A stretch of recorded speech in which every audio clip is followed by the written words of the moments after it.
Everyone, welcome back to my foundation classes your any time classroom.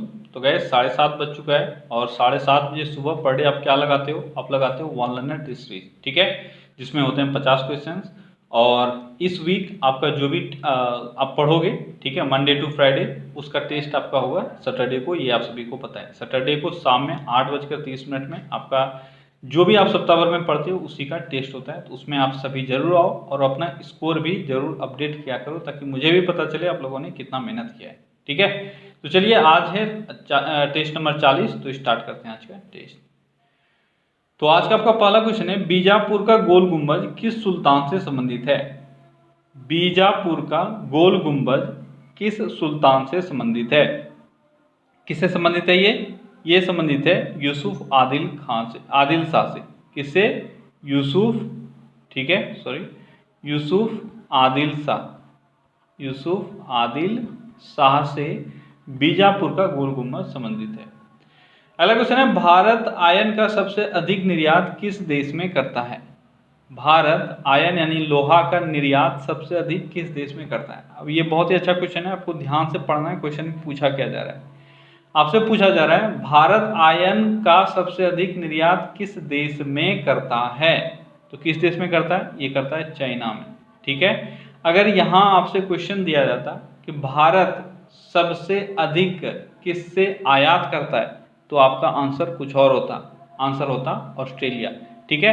Bharat, देखो, भारत के यहाँ जो लोहा होता है वो अच्छा क्वालिटी का नहीं होता है। हमारे यहाँ पे लोहा थोड़ा खराब क्वालिटी का होता है, ठीक है।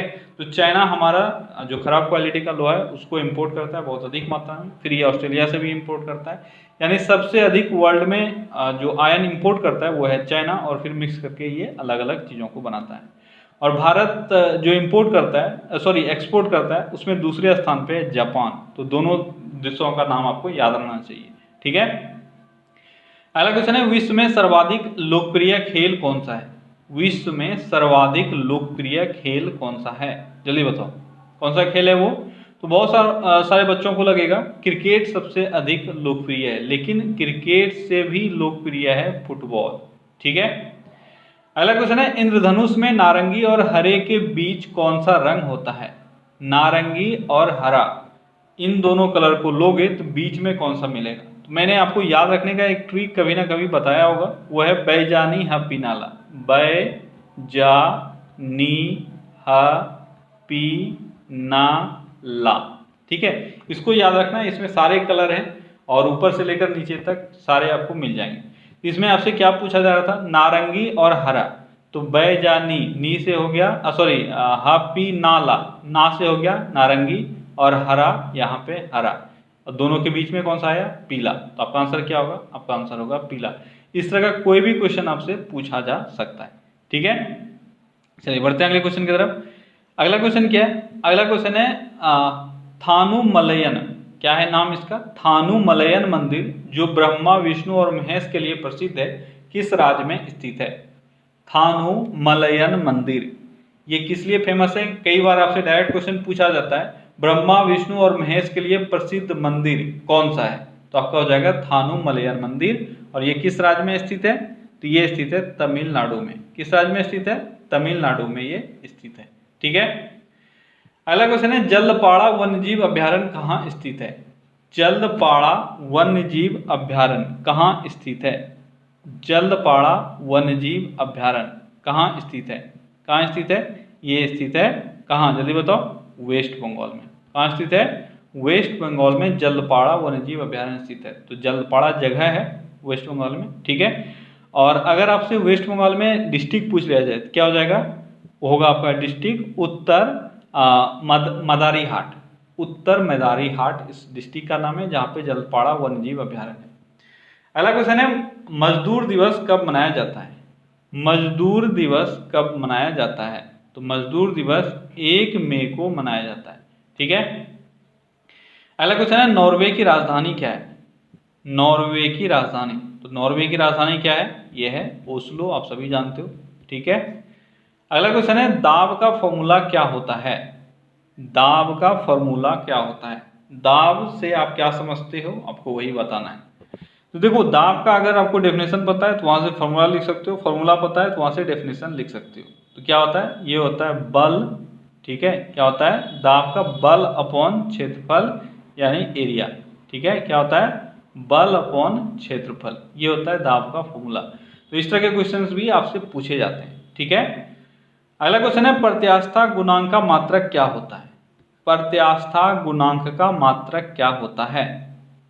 प्रत्यास्था गुणांक का मात्रक, प्रत्यास्था गुणांक क्या हो गया, इलास्टिसिटी से आपसे पूछा जा रहा है, ठीक है।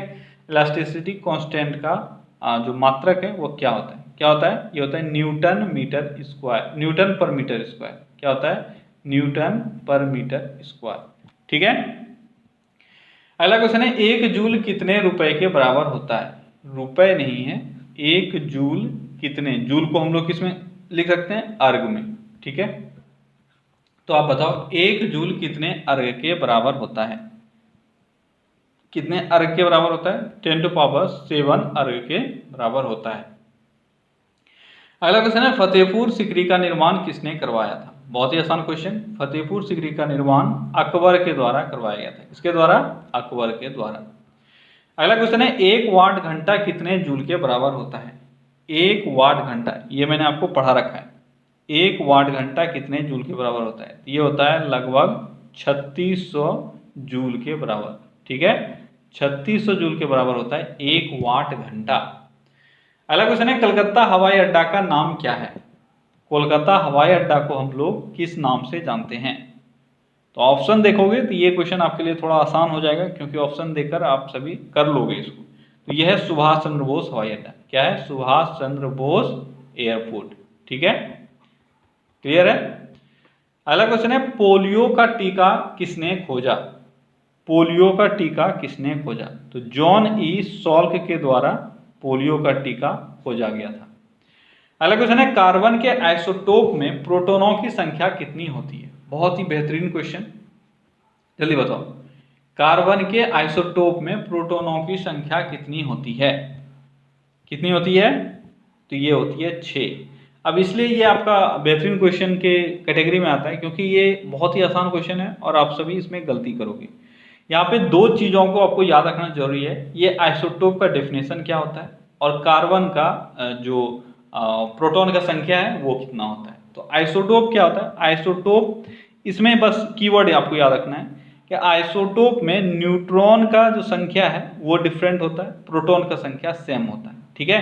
कार्बन का जितना भी आप आइसोटोप लोगे सब में आपको न्यूट्रॉन की संख्या अलग मिलेगी, लेकिन प्रोटॉन की संख्या सेम मिलेगी। और कार्बन में प्रोटॉन की संख्या कितनी होती है, कार्बन में प्रोटॉन की संख्या होती है 6। इस कारण से जितना भी आइसोटोप होगा सभी में प्रोटॉनों की संख्या 6 ही होगी, क्लियर है। अगला क्वेश्चन है एक गीगा का मान कितना होता है। एक गीगा का मान कितना होता है। एक गीगा का मान होता है 10⁹, ठीक है। अगला क्वेश्चन है गैसों का दाब किस यंत्र से मापा जाता है। गैसों का दाब किस यंत्र से मापा जाता है। तो गैसों का दाब मेजर करने के लिए हम लोग क्या यूज करते हैं, हम लोग यूज करते हैं मैनोमीटर। क्या यूज करते हैं, मैनोमीटर यूज करते हैं गैसों का दाब मापने के लिए। अगला क्वेश्चन है यूनेस्को का मुख्यालय कहाँ है। यूनेस्को का मुख्यालय कहाँ स्थित है। तो यूनेस्को का मुख्यालय कहाँ स्थित है, ये पेरिस में स्थित है, ठीक है। अगला क्वेश्चन है ट्रिप्सिन का निर्माण किस अंग में होता है। ट्रिप्सिन का निर्माण किस अंग में होता है। अब ये भी आपका बहुत ही अच्छा क्वेश्चन है आपके बायो से, जल्दी बताओ, ट्रिप्सिन का निर्माण किस अंग में होता है। यहाँ से जो भी मैं एक्सप्लेन करूंगा आपको इसको थोड़ा सा याद रखना। जनरली मैं वन लाइनर के वाले में एक्सप्लेन नहीं करता हूँ, लेकिन ये एक्सप्लेन करूंगा और इसको मैं कभी ना कभी टेस्ट में पूछूंगा, तो वहाँ आप सभी जरूर बताना, ठीक है। सबसे पहले अगर आंसर आता है तो आप सभी आंसर करो। ट्रिप्सिन का निर्माण कहाँ होता है, ये होता है अग्नाशय में। कहाँ होता है, अग्नाशय में ट्रिप्सिन का निर्माण होता है। अब देखो प्रॉब्लम ये है कि ये ट्रिप्सिन जब निर्मित होता है, यानी अग्नाशय में जो इसका निर्माण होता है वो ट्रिप्सिन उस वक्त होता ही नहीं है, इस कारण से ये थोड़ा सा इंटरेस्टिंग बन जाता है, ठीक है। तो अग्नाशय में जो ट्रिप्सिन का निर्माण होता है ये इनएक्टिव फॉर्म में रहता है और इसका नाम कुछ और है। इसका नाम क्या है, इसका नाम है ट्रिपिसिनोजेन। क्या नाम है इसका, ट्रिपिसिनोजेन, ठीक है। उसके बाद ये स्मॉल इंटेस्टाइन में जाता है, वहां पे ये फिर ट्रिप्सिन में कन्वर्ट होता है। ये जो चीजें मैंने बताई इसको याद रखना, इससे 2-3 क्वेश्चन बन सकते हैं, ठीक है। अगला क्वेश्चन है, भारत महोत्सव का आयोजन सर्वप्रथम कहाँ हुआ था? भारत महोत्सव, इसका आयोजन सर्वप्रथम कहाँ हुआ था? तो भारत महोत्सव का आयोजन जो होना चालू हुआ था वो हुआ था ब्रिटेन से। कहाँ से हुआ था? ब्रिटेन से ये स्टार्ट हुआ था। अगला क्वेश्चन है, भारत महोत्सव का आयोजन सर्वप्रथम कब हुआ था? तो ब्रिटेन में स्टार्ट हुआ था, लेकिन कब हुआ था? 1982 में। कब हुआ था? 1982 से ये सेलिब्रेट किया जाता है। अगला क्वेश्चन है, क्रायोलाइट किसका अयस्क है? क्रायोलाइट किसका अयस्क है? क्रायोलाइट एल्यूमिनियम का अयस्क है। ठीक है। अगला क्वेश्चन है, विश्व मानवाधिकार दिवस कब मनाया जाता है? विश्व मानवाधिकार दिवस कब मनाया जाता है? जल्दी बताओ, कब मनाया जाता है? तो 10 दिसंबर को प्रत्येक साल हम लोग विश्व मानवाधिकार दिवस मनाते हैं। अगला क्वेश्चन है, विश्व का सर्वाधिक प्रचलित धर्म कौन सा है? विश्व का सर्वाधिक प्रचलित धर्म तो आप सभी जान ही रहे होंगे, ये है ईसाई। कौन सा धर्म है? ईसाई या क्रिश्चियनिटी आप उसको बोल सकते हो, जो सबसे अधिक लोग फॉलो करते हैं वर्ल्ड में। अगला क्वेश्चन है, हेड्स एंड टेल्स उपन्यास के लेखक कौन है? हेड्स एंड टेल्स उपन्यास के लेखक कौन है? तो कौन है? इसके लेखक नहीं, इसके लेखिका हैं, और लेखिका का नाम क्या है? मेनका गांधी।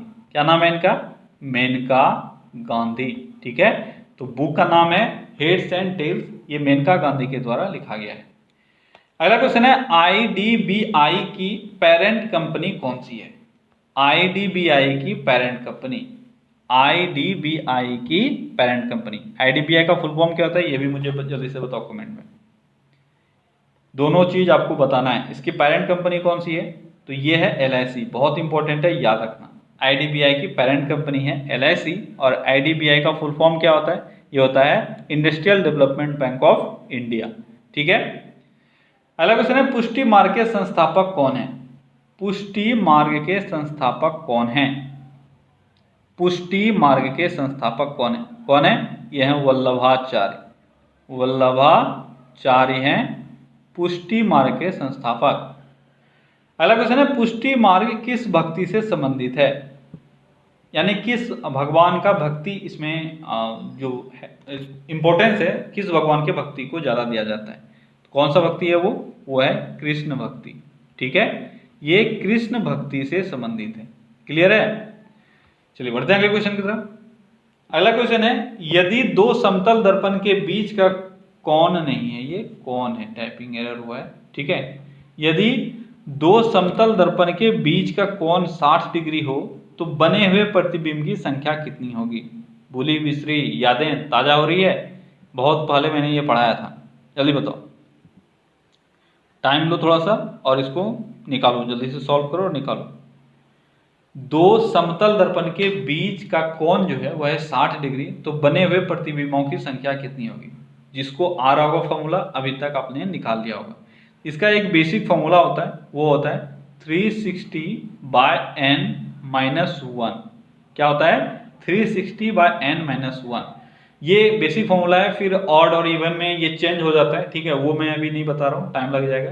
तो जनरली आपसे जब भी पूछा जाएगा वो ऑड ही पूछा, सॉरी इवन ही पूछा जाएगा, इसलिए ज़्यादा आपको दिमाग नहीं लगाना है, मैं कभी वो अलग से बताऊंगा। तो ये आपका 360/n कितना हो जाएगा? यहाँ पे आप करोगे 360/60। ठीक है। तो 360/60 क्या हो जाएगा? 6 और -1, यानी आपका जो आंसर होगा वो होगा 5। ठीक है। चलो इसको हटा देता हूँ मैं। इस फॉर्मूले को आप याद रखना। ठीक है। आंसर कितना होगा? आंसर होगा 5। अगला क्वेश्चन है, चटगांव पत्तन किस देश का है? चटगांव पत्तन जो है वह किस देश का है? चटगांव पत्तन किस देश का है? पत्तन यानी डॉकयार्ड। जल्दी बताओ कहाँ है? यह है बांग्लादेश में। ठीक है, बांग्लादेश में है आपका चिटगांव डॉकयार्ड।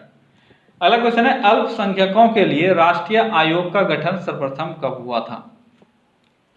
अल्पसंख्यकों के लिए राष्ट्रीय आयोग का गठन सर्वप्रथम कब हुआ था? ये हुआ था 1992 में। ठीक है, 1992 में अल्पसंख्यकों के लिए यानी माइनॉरिटीज के लिए राष्ट्रीय आयोग का गठन हुआ था। अगला क्वेश्चन है, मध्य प्रदेश का उच्च न्यायालय किस शहर में स्थित है? मध्य प्रदेश का उच्च न्यायालय यानी हाई कोर्ट किस शहर में स्थित है? ये स्थित है जबलपुर में। कहाँ स्थित है? जबलपुर में स्थित है।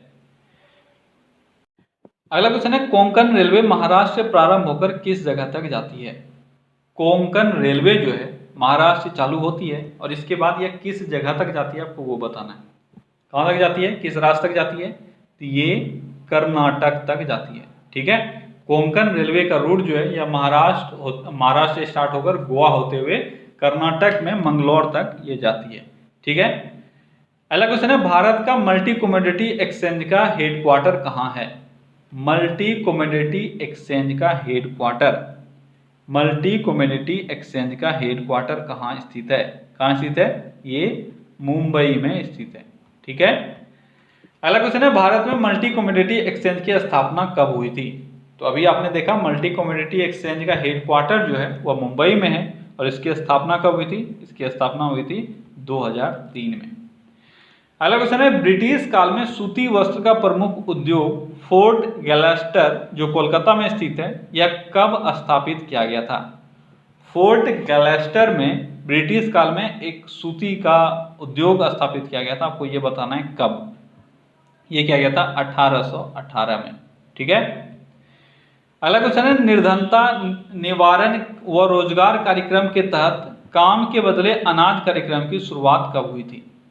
निर्धनता निवारण व रोजगार कार्यक्रमों के तहत काम के बदले अनाज इस नाम से एक कार्यक्रम चलाया गया था। ये चलाया गया था 1977 से 78 के बीच। ठीक है, अगला क्वेश्चन है, अंत्योदय योजना की शुरुआत कब हुई थी? अंत्योदय योजना का शुरुआत भी यही था, इसी वक्त हुआ था 1977 से 78 में। ठीक है, अगला क्वेश्चन है, कोयली तेल शोधन कारखाना कहाँ स्थित है? कोयली तेल शोधन कारखाना कहाँ स्थित है? कोयली तेल शोधन कारखाना कहाँ स्थित है? ये गुजरात में स्थित है। कहाँ स्थित है कोयली तेल शोधन कारखाना? ये गुजरात में स्थित है। अगला क्वेश्चन है, भारतीय संविधान के सूचियों में कारखाने किस सूची के अंतर्गत आता है? कारखाना जो है यानी फैक्ट्रीज किस सूची के अंतर्गत आता है? जल्दी बताओ, किस सूची के अंतर्गत? तो ये समवर्ती सूची में आता है। किस सूची में आता है? समवर्ती सूची में आता है। अगला क्वेश्चन है, रोंटगेन किस देश से संबंधित है? रोंटगेन आप इनको फिजिक्स में भी पढ़ते हो, आप इनको केमिस्ट्री में भी पढ़ते हो, आपको बताना है ये किस देश के नागरिक थे? रोंटगेन, तो ये जर्मनी के नागरिक थे। कहाँ के थे? जर्मनी के। अगला क्वेश्चन है, किस चार्टर एक्ट के तहत ईस्ट इंडिया कंपनी का चीन में एकाधिकार समाप्त हो गया? इससे पहले मैंने आपको बताया था 1813 के एक्ट के तहत इंडिया में समाप्त हुआ था। ठीक है, लेकिन जैसे ही इंडिया में समाप्त हुआ तो 20 सालों के लिए ईस्ट इंडिया कंपनी को जो कॉन्ट्रैक्ट है वह चीन के लिए मिल गया था।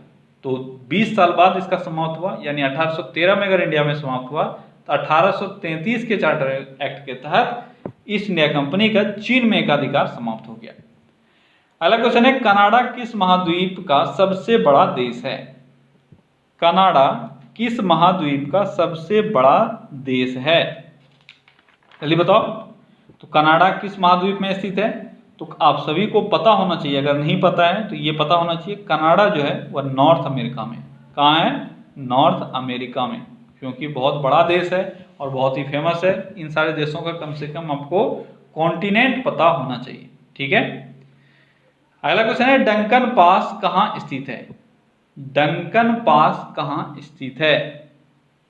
डंकन पास ये दक्षिणी व लघु अंडमान के बीच स्थित है। किसके बीच स्थित है? दक्षिणी, ठीक है, दक्षिणी व, इसको मैं फिर से लिख देता हूं, ये दक्षिण व लघु अंडमान के बीच में स्थित है। ठीक है, अगला क्वेश्चन है, यांग्याप, ये यांग्याप नहीं है, यांग्याप दर्रा किस राज्य में स्थित है? यांग्याप दर्रा किस राज्य में स्थित है? ये अरुणाचल प्रदेश में स्थित है। कहाँ स्थित है? अरुणाचल प्रदेश में। अगला क्वेश्चन है, भारत के प्रथम उपग्रह का नाम क्या था? भारत के द्वारा लॉन्च किया गया प्रथम उपग्रह कौन सा था? तो भारत ने जो पहला उपग्रह लॉन्च किया उसका नाम था रोहिणी। क्या नाम था? उसका नाम था रोहिणी। ठीक है, 1980s में इसको लॉन्च किया गया था। अगला क्वेश्चन है, पानी का क्रांतिक कोण कितना होता है? पानी का क्रांतिक कोण यानी क्रिटिकल एंगल कितना होता है पानी का? ये होता है 48.5, ठीक है, 48.5 डिग्री या 48.6 डिग्री, कई जगह आपको मिल सकता है। अगला क्वेश्चन है, स्वतंत्र भारत की पहली मंत्रिपरिषद में स्वास्थ्य मंत्री कौन थे? स्वतंत्र भारत की पहली मंत्रिपरिषद में स्वास्थ्य मंत्री कौन थे? कौन थे? ये थी राजकुमारी अमृता कौर, ठीक है। क्या नाम था इनका? राजकुमारी अमृता कौर, ठीक है। ये थी स्वास्थ्य मंत्री पहली मंत्रिपरिषद में। अगला क्वेश्चन है, भारत के पहले मंत्रिपरिषद में वित्त मंत्री कौन थे? वित्त मंत्री कौन थे? कौन थे जल्दी बताओ? फाइनेंस मिनिस्टर कौन थे? तो ये थे सन्मुख शेट्टी। क्या नाम था इनका? सन्मुखम शेट्टी या सन्मुख शेट्टी के नाम से हम लोग उनको जानते हैं, ठीक है, सन्मुख शेट्टी। ये थे प्रथम जो आपका मंत्रिपरिषद था उसमें वित्त मंत्री, ठीक है। तो क्या गाइस, तो आज के सेट में बस इतना ही। यहाँ पे हम लोग का 50 क्वेश्चंस पूरा होता है, ठीक है। चलिए कल फिर से मिलते हैं अगले सेट में। Till then take care, bye bye.